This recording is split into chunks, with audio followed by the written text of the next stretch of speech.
Hey out there. I'm coming to you live from my hometown, Union Beach, New Jersey. I got such good memories of Union Beach when I was a kid, like when I was little. Going down to a place called Pebble Beach. I'm not at Pebble Beach right now. I'm at the beachfront. Well, Pebble Beach was like this. You weren't really supposed to go down there. It was supposed to be like no trespassing. But it was, I don't know, hundreds, maybe 1,000 acres. I don't know how big it was. Lots of fishing and crabbing and hunting and exploring. And when I was a little kid, man, it was the best.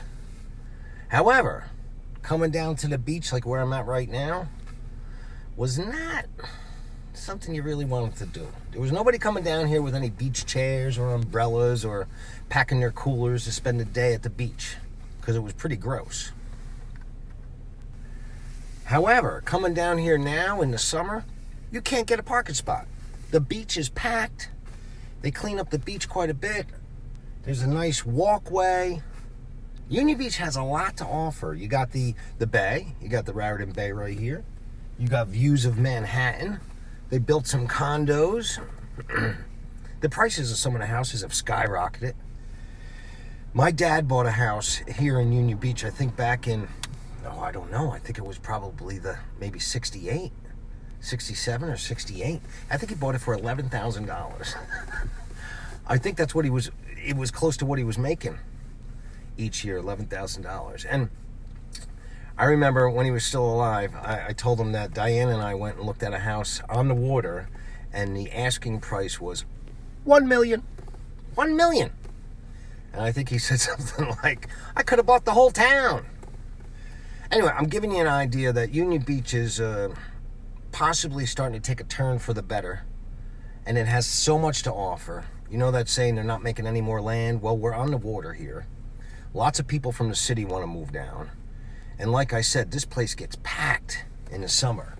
Do I think that they're doing everything they can in order to make it more touristy? No.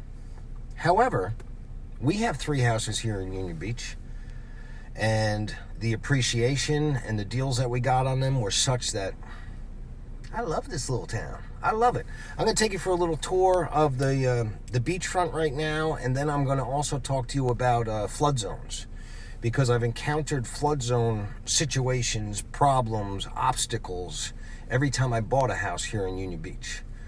So I wanted to bring that up because sometimes it's really tempting to go in and buy something that's like less than $300,000 in a town that may be up and coming.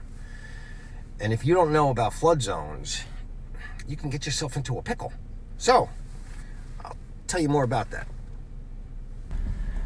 It's really overcast today, so you can't get a good idea of the view. But Manhattan is over there. And then you got Kingsburg over there.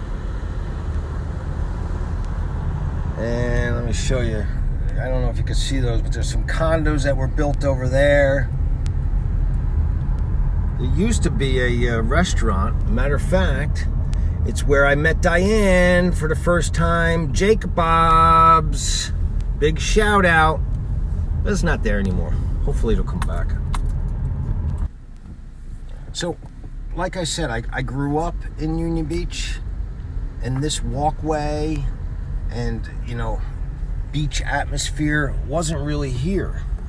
It was just a blue-collar kind of town, and people didn't really come down to the beach.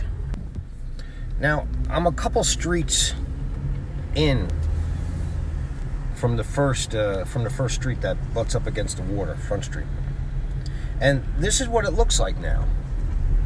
All these houses have been raised, they've been redone, they've either been demoed and rebuilt, or the existing structure was just raised.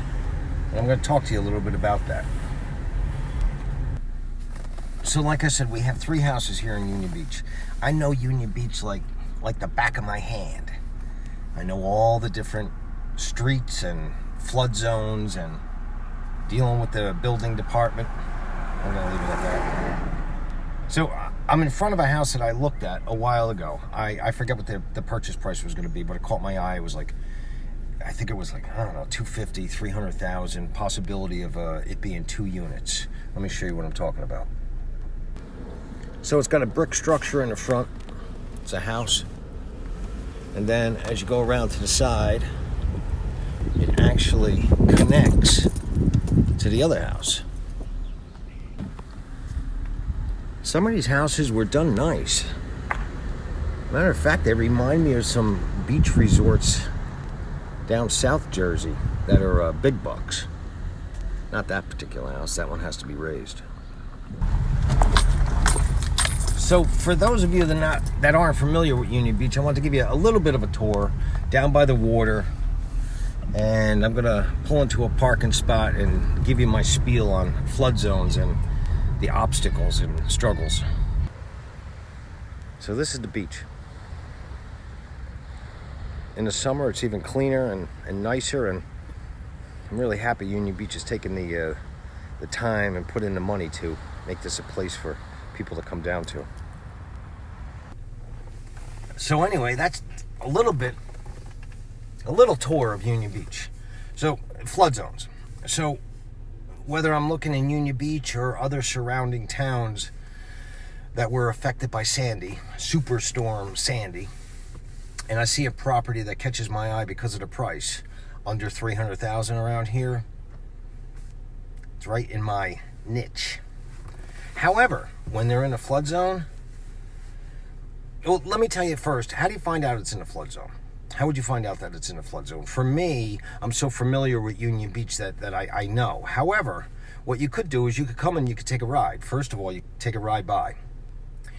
If you see a house that's catching your eye for the reason of it's a low price, then take a look at the neighbors. If the neighbors' houses are raised and the house you're looking at isn't, you could pretty much be guaranteed that the town is going to require you to raise the house. What's involved with raising the house, I'll tell you that in a second.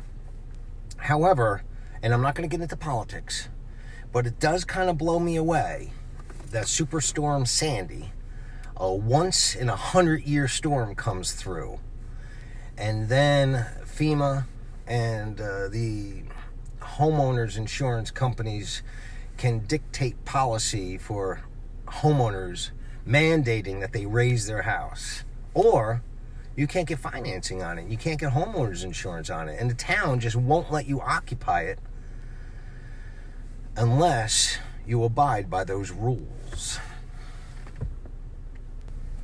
But you know, what do they say? When you're in Rome, you got to live like a Roman. I don't know if that's the saying. However, you can't cry over spilled milk. So we have a couple houses here in Union Beach, and each one of them I've had to tackle the issue of whether it's in a flood zone or not. 1 out of the 3 aren't in a flood zone, and that was the easiest one to deal with. The first one that we got, Sullivan, I think I told you guys this in previous videos. We got that for a great deal. It was $84,000. The reason why was when I go and I look at a piece of property and it's $84,000, and in that market, if anything was under $100,000, it was usually too good to be true. And in this case, it was almost too good to be true. Initially, because it was in a flood zone, it had to be raised. Being the fact that it has to be raised and I'm not familiar with it, it would have scared me off. However, I was desperate for a house, and I did some research, and I met with the town engineer. The town engineer here is awesome to deal with. The building department, I'm not going to say anything about that. However, the engineer and I sat down, and he said, listen, you're really supposed to raise that house. However, because there's a basement in the house, if you fill the basement and there's only a crawl space in there, I would allow you to renovate the house as is. So that was an expense. It was like when I look back on it, that was like a $10,000 expense filling the basement. What's involved with filling the basement, you ask? Because I didn't know what was involved. You're putting lots of fill dirt in there. You're putting a layer of stone for drainage reasons. You're putting a layer of plastic between the stone and that. You want to make sure that the foundation is good. You want to make sure the supports on the inside are good.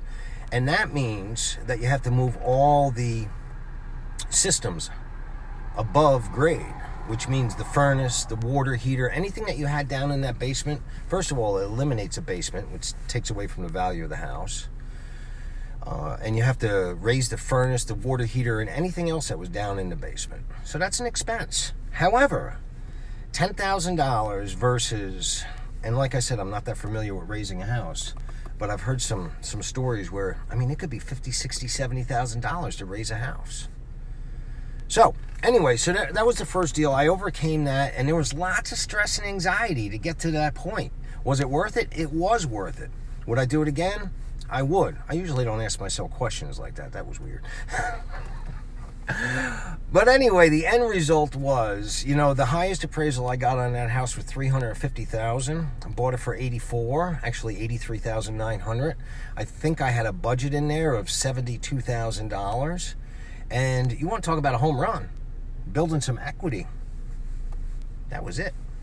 So now when I come across a property in Union Beach, $200,000, $250,000, $300,000, the first thing I do is, you don't even have to get out of your car. You don't even have to go drive to find out what the status would be. You can actually look on like Zoom and other internet, not Zoom, Zillow, and you could see from the street view if the neighbors' houses are raised. And if they are, you could pretty much be guaranteed you're going to have to raise the house. So, my suggestion, recommendation, if you don't have any knowledge about raising a house, what goes into it, or anything else like that, it's probably not for you, because it's still not for me. Now, I've always been curious, and I think I reached out to a couple companies that lift houses, and I tried to partner with them. Hey, listen, you do the lifting, tell me what it's going to cost. You do the lifting, I'll put the financing together, you lift it, I'll do everything else on the inside, you get paid, and then when it's done, I get paid. And I haven't found anybody that would partner with me on that. I don't know why. And one of the reasons why is because I think there's a lot of unknown factors that go in, which means, is the existing foundation solid enough to be able to support a lift? And if not, there's another expense to dig new footings and everything else. It just gets complicated. I don't mind complicated if you're going to make a lot of money, but when there's too many factors out there that I don't know about, I stay away from it. And I'm suggesting the same thing to you guys. So, my spiel today is this. When a deal looks like it's too good to be true, dig a little bit underneath. Maybe it's not. There's a possibility that it's not. But most of the time, if you see a house for $200,000-$300,000 in a waterfront town, you could pretty much be guaranteed that it's going to be a complicated transaction as far as to be able to get the CO on the house. I'm not going to go into detail as far as how complicated some of the houses were in Union Beach to get the CO, but they've been pretty complicated. And the end result was that we are in a really good position with equity and rents and everything else here, so it was worth it. But if you're just getting into flipping, I'm not recommending it for you guys. If you see something that catches your eye, then give me a call or give me a comment. Hey, Harry, I saw this house on 8th Street in Union Beach. It's $199,000. I think the ARV, what's the ARV? After repair value would be like $500,000. It's a no-brainer, Harry. You know what, Joe? I looked into it. I think you might be right. Do you know a lift company? Let's find one together. All right, so listen, if you've never been to Union Beach, maybe this summer you want to come down.